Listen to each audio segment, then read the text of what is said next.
Berita Israel. Selamat menyimak. Dibesarkan di tepi barat, atau ayahnya adalah anggota pendiri Hamas. Dia dipersiapkan untuk berperan sebagai senior sebelum dia menyerang kelompok teroris di penjara. Menjadi mata-mata untuk Israel, kini masuk Kristen dan akhirnya mencari suaka di Amerika Serikat. Terlihat jelas saat kembali ke Amerika Serikat. Seperti dia datang beberapa tahun lalu, kami bertemu lebih dari sebelumnya karena menyenangkan untuk dilihat. Dia banyak mengetahui bagian dalam grup teroris Hamas. Dan bagaimana mereka mampu melakukan apa yang mereka lakukan pada tanggal 7 Oktober. Pertama, bisakah Anda memberitahu penonton latar belakang Anda, orang-orang yang tidak membaca buku Anda? Saya lahir di pusat kepemimpinan Hamas. Anda tahu dan saya tahu itu. Saya baik-baik saja. Hamas tidak peduli dengan masyarakat Palestina. Hamas tidak menghargai kehidupan manusia. Saya melihat kebrutalan Hamas pertama kali pada tahun 1996, ketika saya menghabiskan sekitar 1,5 tahun di penjara. Tahukah Anda, mereka membunuh begitu banyak orang Palestina saat itu. Dan saat itulah saya memutuskan, saya tidak bisa ikut serta dalam gerakan ini. Bahkan mereka melontarkan pertanyaan yang kacau, bagaimana jika suatu saat nanti mereka menjadi partai yang berkuasa? Apa yang akan mereka lakukan jika berhasil menghancurkan Israel dan membangun negaranya? Apa yang akan mereka lakukan? Mereka akan membunuh rakyat kami, dan ini adalah pertanyaan pertama. Ya, sebenarnya aku harus jujur pada diriku sendiri meskipun itu memberiku keuntungan. Ya, aku seperti seorang pangeran di dunia.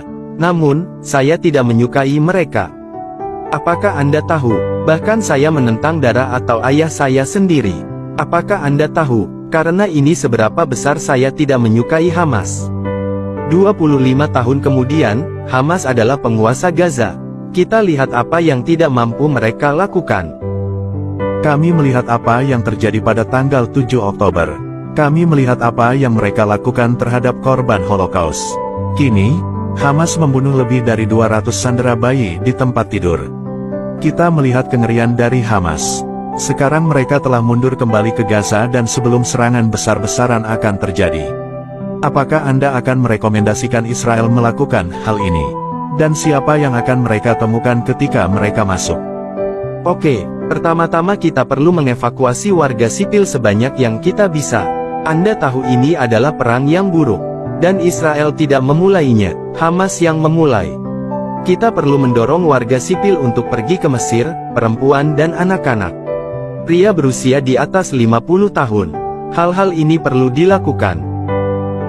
Jalan pada jalur Gaza harus dihancurkan bagian utara dan bagian selatan.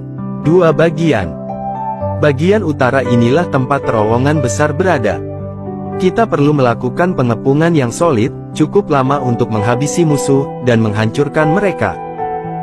Setelah itu, kita mungkin perlu melakukan eksplorasi menggunakan gas. Ini sepertinya terdengar mengerikan, tapi saya tidak melihat pilihan lain. Terowongan tersebut saling berhubungan dan gas bisa menjadi salah satu solusinya. Namun hal ini harus dilakukan pada waktu yang tepat. Kita bisa bergegas ke Gaza. Anda tahu, itu bukanlah tentara modern. Itu dipersiapkan untuk perang jenis ini. Dan yang paling penting, kita perlu menyingkirkan warga sipil. Selama masih ada warga sipil di sana maka operasinya mungkin tidak akan selesai.